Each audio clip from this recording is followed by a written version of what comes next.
श्री शिवाय नमस्तुभयम। दोस्तों, आप सभी लोग जानते हैं कि 27 नवंबर 2024 यानी बुधवार को पड़ रही है मार्ग शीर्ष महीने की द्वादशी तिथि। और दोस्तों, यह वह द्वादशी तिथि है जो मार्ग शीर्ष महीने में पड़ने वाली सबसे बड़ी तिथि है, क्योंकि यह बुधवार के दिन पड़ रही है और इसका बहुत ही बड़ा और विशेष महत्व होता है। पूज्य गुरु जी ने कहा है कि अगर कभी भी मौका लग जाए और मार्ग शीर्ष महीने की बुधवार द्वादशी तिथि को पड़ जाए तो आप लोगों को 7 हरे मूंग वाला उपाय तो अवश्य ही करना चाहिए। इन दोनों का संयोग बहुत कम आता है और इसी के साथ में गुरु जी ने अपनी शिव पुराण कथा में बताया है कि इस दिन आपको 7 हरे मूंग वाला उपाय तो आपको अवश्य ही करना चाहिए, क्योंकि ऐसा दिन पूरे साल में सिर्फ एक ही बार आता है। और दोस्तों, आप सभी लोग जानते हो कि बुधवार द्वादशी तिथि का अगर सबसे बड़ा कोई उपाय है तो 7 हरे मूंग वाला उपाय है। तो दोस्तों, इस बुधवार द्वादशी तिथि के दिन आप लोगों को इस 7 हरे मूंग वाला उपाय को जरूर करना है। बहुत सारे लोग होंगे जिन लोगों ने इस उपाय को ना किया हो, मतलब पूरा साल निकल गया, उन्होंने किसी भी दिन इस 7 हरे मूंग वाला उपाय को ना किया हो। पर दोस्तों, आपके पास एक आखिरी मौका बचा हुआ है जो कि 27 नवंबर 2024 के दिन है। तो इस दिन आप लोगों को इस वाले उपाय को जरूर कर लेना है। भले ही आपने पूरे महीने भर इस उपाय को ना किया हो, पर अगर आपने इस मार्ग शीर्ष महीने के बुधवार द्वादशी तिथि के दिन अगर इस वाले उपाय को कर लिया तो आपको इस उपाय को करने का वह फल मिलेगा जिसकी आपने कभी कल्पना भी नहीं करी होगी। इसीलिए आप लोग इस वाले उपाय को एक बार जरूर कर लेना है, ताकि आप लोगों के हाथ से यह मौका ना जा सके और आपको इस उपाय को करने का फल मिल सके। दोस्तों, यह उपाय पंडित जी ने अपनी अभी की ही श्री शिव महापुराण की कथा में बताया है, जिस उपाय को आज हम आपको बहुत अच्छे से समझाने वाले हैं। इस वीडियो को देखने के बाद इस उपाय को समझने के लिए आपको कोई और वीडियो को देखने की जरूरत नहीं पड़ेगी। तो चलिए दोस्तों, उपाय को शुरू करते हैं। देखिए, यह इस मार्गशीर्ष महीने के बुधवार द्वादशी तिथि के दिन यह इतना खास होता है, इतना महत्वपूर्ण होता है। देखा गया है कभी कभी बड़े बड़े पूजा पाठ अनुष्ठान से जो मनोकामना पूर्ण नहीं होते, वह मार्गशीर्ष महीने के बुधवार द्वादशी तिथि के दिन एक छोटे से उपाय करने से ही आपकी मनोकामना पूर्ण हो जाती है। और बहुत सारे लोगों ने इस उपाय को किया भी है और उनको इस उपाय को करने का फल भी जरूर मिला है। अगर आप लोग भी इस उपाय को करना चाहते हैं तो आप इस उपाय को पहले अच्छे से समझ लेना, सुन लेना, उसके बाद करना। आपको इस उपाय का फल जरूर मिलेगा और इस उपाय को कर लेने से आप आपके घर में चाहे किसी भी प्रकार की दुख और समस्या क्यों ना चल रही हो, आपको उसका कारण भी नहीं पता है कि भाई यह समस्या किस कारण से चल रही है। उसका कुछ भी कारण हो सकता है, जैसे पितृदोष हो सकता है या किसी भी तरह का मंगल दोष भी हो सकता है। तो इस दिन आप लोगों को यह वाला उपाय कर लेना है। यह एक ऐसा उपाय है जिस उपाय को अगर किसी विशेष दिन पर किया जाए तो भाई उस विशेष दिन का जो है वह तो हमें मिलता ही मिलता, पर हमने उस दिन पर इस उपाय को किया है तो हमें उससे भी बड़ा फल मिलता है और फल बहुत जल्दी मिलता है, क्योंकि आप इस उपाय को बहुत ही बड़े और विशेष दिन पर कर रहे हो। तो चलिए अब उपाय के बारे में बात करते हैं, लेकिन उससे पहले आप लोगों को यह जानना आवश्यक है कि आखिर यह उपाय किस समय करना है, किसको करना है और कैसे करना है। तो चलिए हम आगे आपको वीडियो में एक एक करके बता देते हैं। लेकिन उससे पहले अगर आप लोग हमारे चैनल पर पहली बार आए हैं या फिर मेरी आवाज आज पहली बार सुन रहे हैं तो हमारे चैनल को सब्सक्राइब जरूर कर लेना और इस वीडियो को लाइक करके कमेंट बॉक्स में श्री शिवाय नमस्तुभयम ओम नमः शिवाय जरूर टाइप कर देना।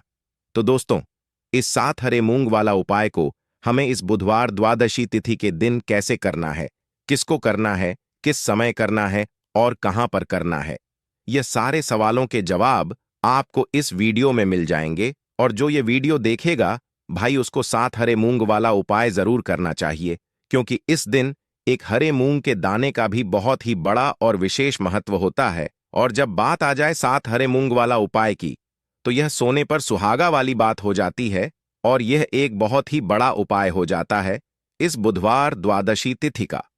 तो अब दोस्तों, इस 7 हरे मूंग वाला उपाय को आखिर करना किसको है, सबसे पहले हम लोग वह बात जान लेते हैं।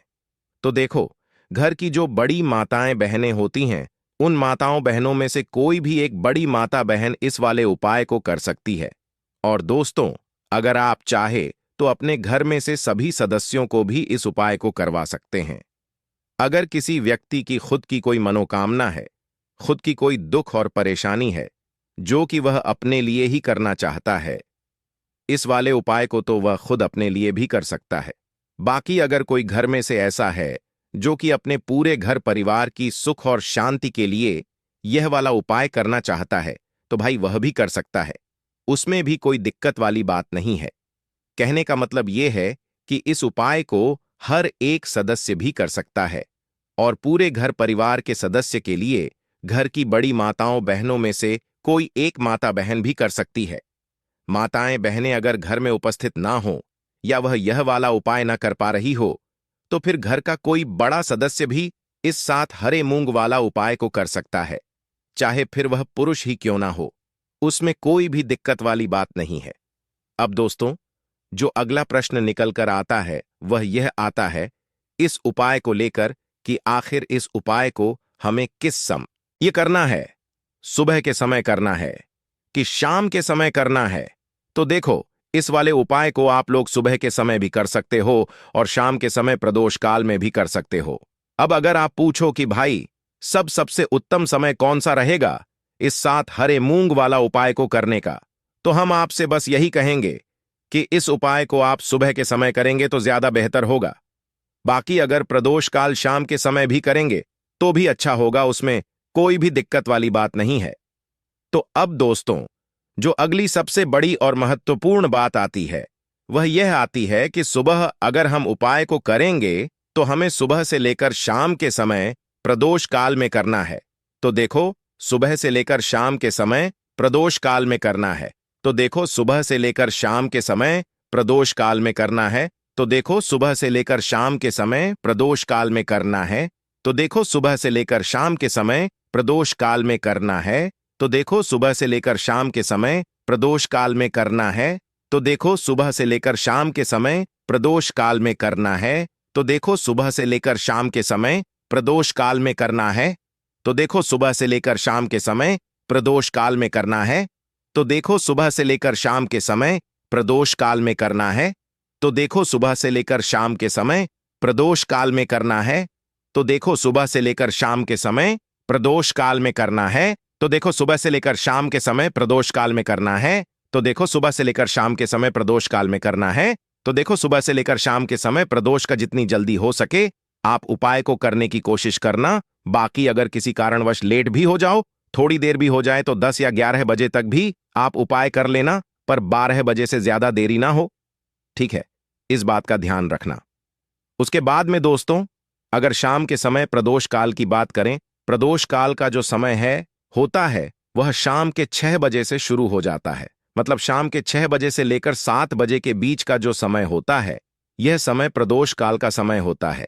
तो आप इस उपाय को 7 या 8 बजे के बीच में भी कर सकते हो। मतलब शाम के 6 बजे से रात 8 बजे के बीच में आप कभी भी इस वाले उपाय को कर सकते हो, उसमें कोई भी दिक्कत वाली बात नहीं है।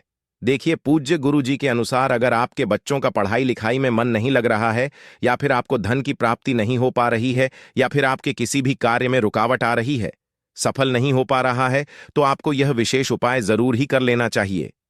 चलिए दोस्तों, जान लेते हैं गुरुदेव द्वारा बताए गए पहले उपाय के बारे में। दोस्तों, आप सभी जानते हैं कि यह जो मार्ग शीर्ष द्वादशी तिथि है, बुधवार के दिन पड़ी है, इसीलिए आपको हरे मूंग का यह चमत्कारिक उपाय करना चाहिए। तो देखिए दोस्तों, इस उपाय के लिए सबसे पहले आपको मात्र एक लोटा शुद्ध जल लेना है तांबे के पात्र के अंदर, और यह जो जल है विशेषकर आपको अपने की किचन से ही लेना है।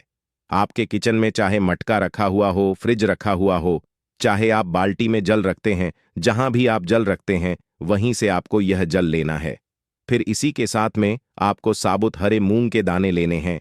इसी प्रकार से आपको साबुत हरे मूंग के दाने लेने हैं, और आपको मात्र 7 हरे मूंग के दाने लेने हैं, यानी कि आपको 7 हरे मूंग लेने हैं। फिर इसी के साथ में आपको एक दीपक ले लेना है। दीपक आप तो मिट्टी का भी ले सकते, या फिर आप शुद्ध आटा मन कर उसका भी तैयार कर सकते हैं। लेकिन इस दीपक में विशेषकर आपको गोल रुई की बाती का प्रयोग करना है और विशेषकर आपको इस दीपक के अंदर शुद्ध देसी घी का ही प्रयोग करना होगा। अब इसी के साथ में आपको मात्र एक साबुत हरी इलायची भी लेनी होगी। अब देखिए, आपको यह जो चारों ही सामग्रियां हैं, इन्हें सीधे लेकर के पहुंच जाना है। भगवान शिव के मंदिर में गुरुदेव ने बताया है कि यह जो ऊ है, आप सुबह से लेकर के शाम तक किसी भी समय में कर सकते हैं।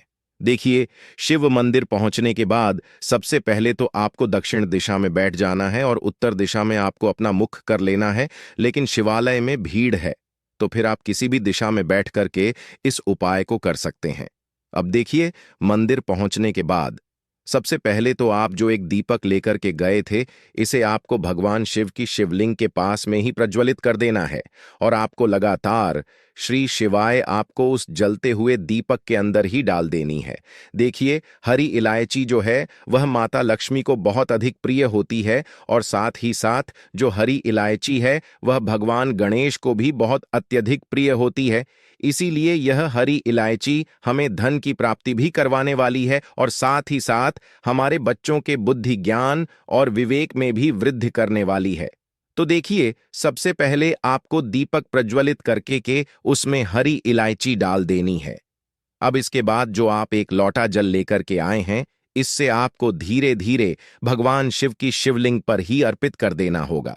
श्री शिवाय नमस्तुभयम इस मंत्र का जाप करते हुए देखिए, जल आपको बिल्कुल धीरे धीरे अर्पित करना है और जल अर्पित करते समय आपको लगातार श्री शिवाय नमस्तुभयम इस मंत्र का जाप करते रहना है।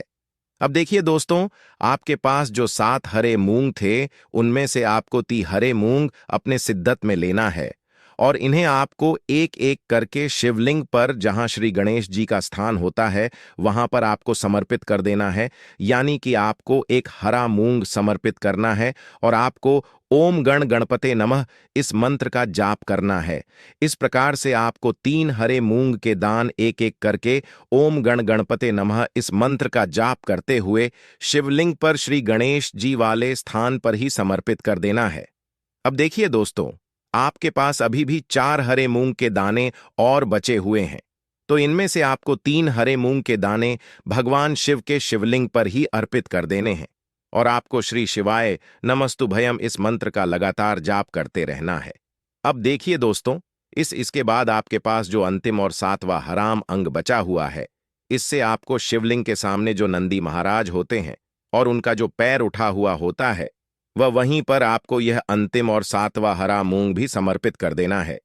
इसके बाद अंत में आपको शिवलिंग के सामने बैठकर आपके जीवन में जो भी समस्याएं चल रही हैं, जो भी आपके जीवन में रुकावटें उत्पन्न हो रही हैं, आपके जो भी कार्य असफल हो रहे हैं, या फिर यदि आप अपने व्यापार में, अपनी नौकरी में तरक्की प्राप्त करना चाहते हैं, आप धन प्राप्ति के नए नए मार्ग अपने जीवन में बढ़ाना चाहते हैं, या फिर यदि यह उपाय आप अपने बच्चों के बुद्धि ज्ञान और विवेक के लिए कर रहे हैं, जिस भी प्रकार की आपके जीवन में समस्या चल रही है, उन्हें दूर करने के लिए आपको महादेव से प्रार्थना कर लेनी है और साथ ही साथ आपको भगवान गणेश से भी प्रार्थना कर लेनी है।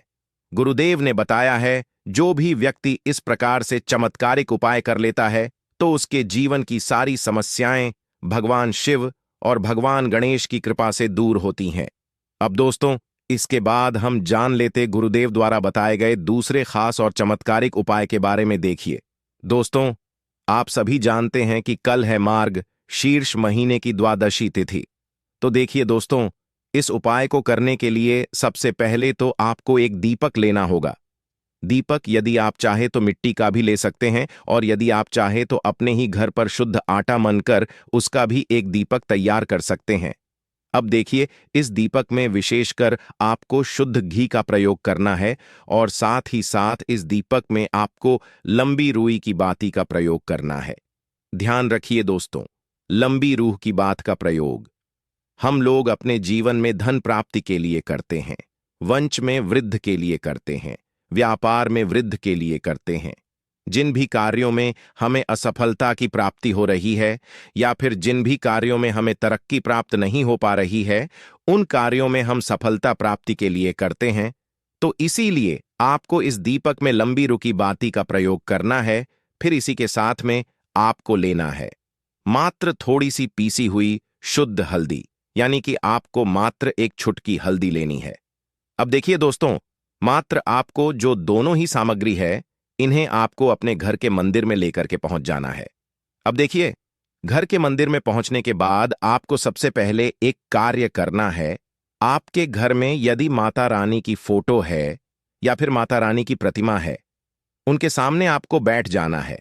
अगर आपके मंदिर में मां दुर्गा की प्रतिमा है तो उनके सामने आपको बैठ जाना है। यदि आपके मंदिर में माता पार्वती की प्रतिमा है तो उनके सामने आपको बैठ जाना है, या फिर माता सरस्वती की प्रतिमा तो उनके सामने आपको बैठ जाना है, या फिर मां लक्ष्मी की प्रतिमा है तो उनके सामने आपको बैठ जाना है, या फिर आपकी कुलदेवी की भी प्रतिमा है तो उनके सामने आपको बैठ जाना है। यानी कि आपको किसी भी देवी के स्वरूप के सामने बैठ जाना है अपने घर के मंदिर में। अब देखिए, इसके बाद आप जो हल्दी लेकर के आए थे, इस हल्दी में आपको थोड़ा सा शुद्ध जल मिलाना है। अगर जल है तो आप जल मिला लीजिए, या फिर यदि आपके पास गंगा जल है तो आप गंगा जल भी इस हल्दी के अंदर मिला सकते हैं। यानी कि आपको हल्दी का एक लेप तैयार कर लेना है। अब आप अपने घर के मंदिर में एक साइड में इस हल्दी के लेप से आपको ऐप बना देना है। देखिए, आपको अपने सीधे हाथ की जो चीटी उंगली के पास वाली उंगली होती है, अनामिका उंगली, उसमें हल्दी का लेप लेना है और इसी से आपको अपने घर के मंदिर में एम का निर्माण करना है। इसी प्रकार से आपको ए का निर्माण करना है और इस एम की आपको, जो आपके पास दीपक था, इस दीपक से आपको इस एम की आरती उतार है। यदि आपको माता रानी की आरती आती है तो इस मम की आरती उतारते हुए आपको माता रानी की आरती का गान करना है। अगर आपको माता रानी की आरती नहीं आती है तो फिर आपको ओम एम रिम क्लिम चामुंडाय बच इस मंत्र का कम से कम 11 बार जाप कर लेना है और आपको इस एम की आरती उतार लेनी है। पूज्य गुरुदेव ने बताया है कि जो भी व्यक्ति 27 नवंबर 2024 मार्ग शीर्ष महीने की बुधवार द्वादशी तिथि में इस प्रकार से यह चमत्कारिक उपाय अपने घर के मंदिर में कर लेता है तो उसके जीवन के जो सारे संकट हैं वह समाप्त होते हैं। घर की जो नकारात्मक ऊर्जा है वह समाप्त होती है। तो दोस्तों, यह थे पूज्य गुरुजी द्वारा बताए गए कुछ बहुत ही खास उपाय। अगर आपको जानकारी अच्छी लगी हो तो वीडियो लाइक करिएगा। मिलते हैं फिर एक नए वीडियो के साथ। श्री शिवाय नमस्तुभयम।